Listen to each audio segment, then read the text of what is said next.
मंडळी नमस्कार, मी विनोद रायकर. मी आता पुणे जिल्ह्यातील जुन्नर तालुक्यात असणाऱ्या मांडवे या गावात आहे आणि मी एका हिरड्याच्या झाडाखाली आता आलोय.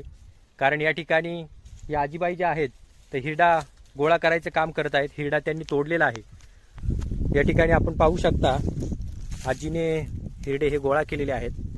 या ठिकाणी दोन प्रकारचे हिरडे आहेत. आजी, हा हिरडा कोणता आहे? मोठा हिरडा म्हणतात आणि याला बाळ हिरडा.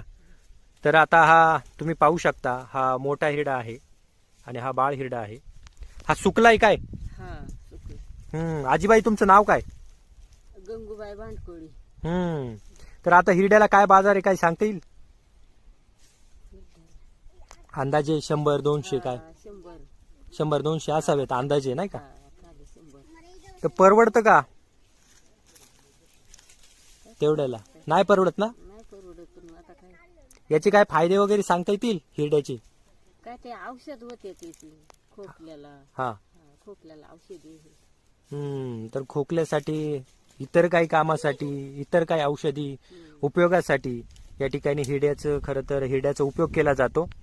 तर या ठिकाणी आजीबाईंनी बरेच असे हिरडे असे गोळा केलेले आहेत. आजी, किती आहेत आता गोळा केलेले हिरडे? दाखवायला आहेत का?